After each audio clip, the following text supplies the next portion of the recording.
Hey guys, so allow me to give you an update on what's happening in the Philippine markets. There's been a lot of action over the past few weeks from whatever angle you're trying to look at it. But as of the time of this recording, we have the market closed at 6,726, up 1.21%, with a volume of around 5.55 billion pesos. And what's interesting about that is even prior to this, even when you look at it from a chart perspective, it's not just really the Philippine markets that has just been battered over the past weeks, but it's also the crypto market and it's also the US market as well. So, allow me to go through this from the lens of technical analysis because, as you all know, I'm a big fan of technicals because everything we need to know is found in the charts. Everything we need to know can be found by what the price and the volume is actually saying, and we can make decisions off of that. And allow me to zoom out and show you a couple of things from from all of this and to give you also certain perspectives. This entire portion here where I'm trying to zoom out here. This was the drop which was brought about by the pandemic. As everyone knows, we saw the market intraday uh, go as low as 4,000 plus during that time. And over the course of 2 plus years, we've seen it also rebound. However, as it started to rebound, I'll draw this resistance line here. This has been the 7,517 mark has been an area where over the past 2 years, every time it tries to go near that level, we've seen um, moments of selling. That's what we saw here, somewhere around the end of 2020. It tried to retest that also at the end of 2021, and it tried to hit that level also somewhere around this area, which is at the start of 2022. So, what I'm trying to say is, way before the pandemic happened, we started to break down from the 7,517 level. But ever since all of those things happened, we have not broken out from that particular area. So please do note also that prior to all of this, the largest drop that happened during the lockdown pushed the markets lower. However, please do note that prior to the lockdown, there were already fears that caused the markets to go lower. And because of that, also, we have not really gone back from that particular level. Now, if I'll zoom in here, um, when you look at it from a moving average perspective, the 100, the 50, and the 200-day moving averages still function as resistances.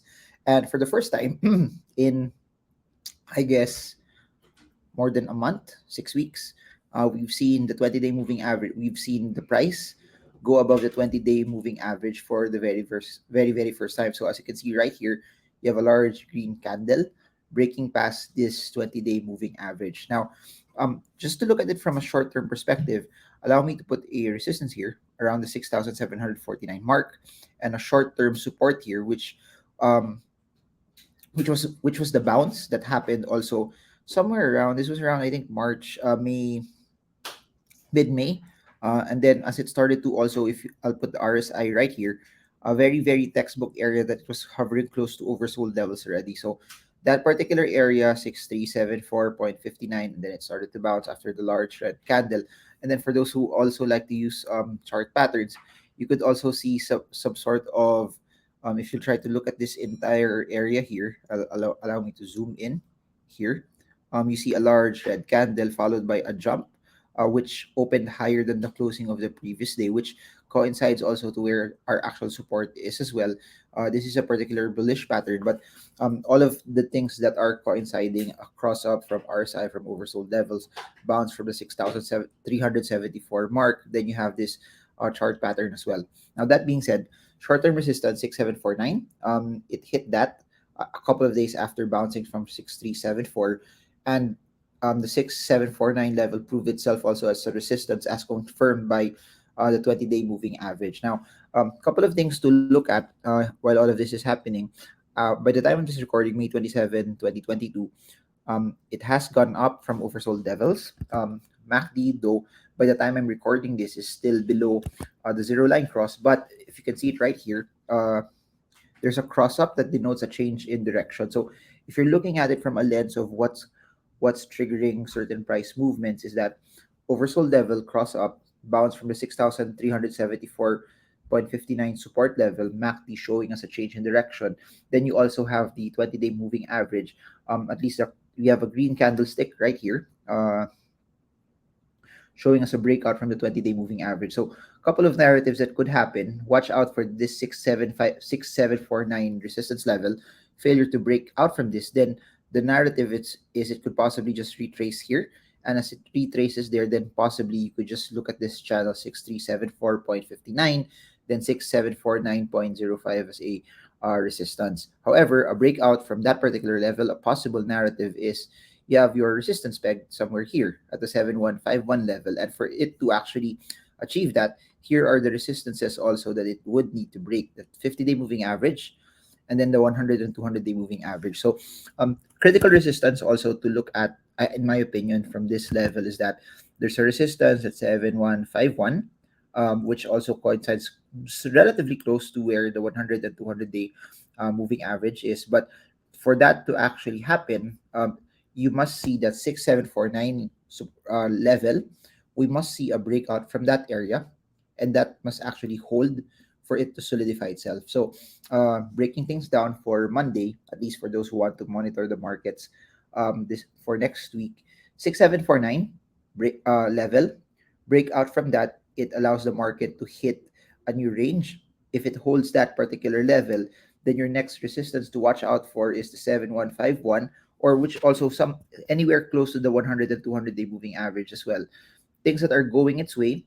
MACD showing a change in direction, although it has not really crossed the zero line level yet.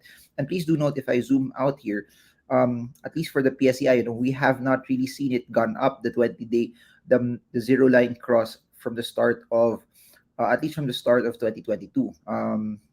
And also, one thing that's going on, what's doing well for it is that it bounced from a 6374 support level, and RSI starting to cross up. So key thing, Monday, or at least next week, 6749 level. Break out from that, it enters new levels. The range will be 6749 support, 7151 resistance. Fails to break out from 6749, your next support level will be 6374. So that's where we are, at least from an index point of view.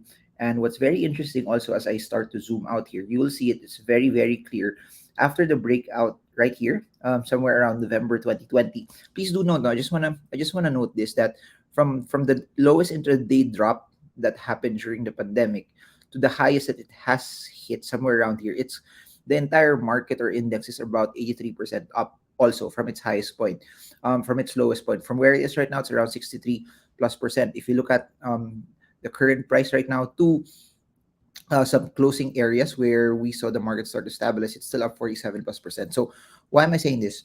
For those who positioned during the height of the pandemic, during the height of the lockdown, they're relatively up. And what's interesting about that, for those who attended our Stock Smarts technical analysis sessions, please do note that whenever you see, at least from a stock market perspective, for those who are into crypto, 40-80% is not just, it's not something that's super, super, super impressive in crypto. It's something that's normal. But for the stock market, 40 plus, 80 plus percent, when you see that in the local bourse, it's something that's interesting already. And when you see something that pushes up that much, it's normally followed by a consolidation. And as you can see right here, it's very, very clear that a consolidation happened end of 2020, fourth quarter 2020, to where we are right now, almost 18 months.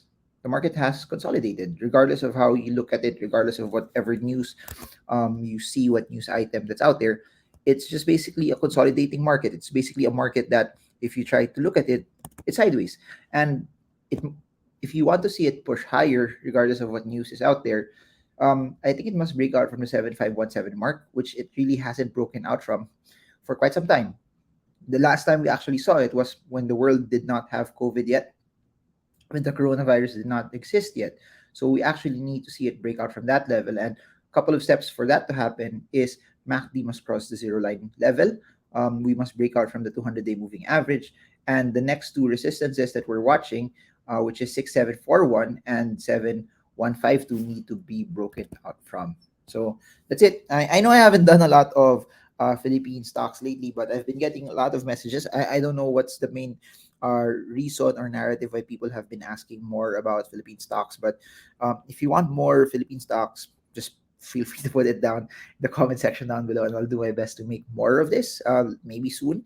But if you want to learn more about technical analysis, links are in the description below. We have a Zoom course that's recorded that you can watch on demand for you to be able to learn. But for those who want to learn technical analysis from reading, I created a book. It's called Breaking the Resistance. It's available in Shopee and Lazada. Links are in the description below if you want to grab a copy as well. And I guess that's it. Everything else that you want to know, if you want to invest in US stocks, Philippine stocks, crypto, if you want a hardware wallet, they're all in the description. So thank you so much for watching. I hope this video helps you trade well, trade strong, trade smart. See you all again soon, and God bless you all.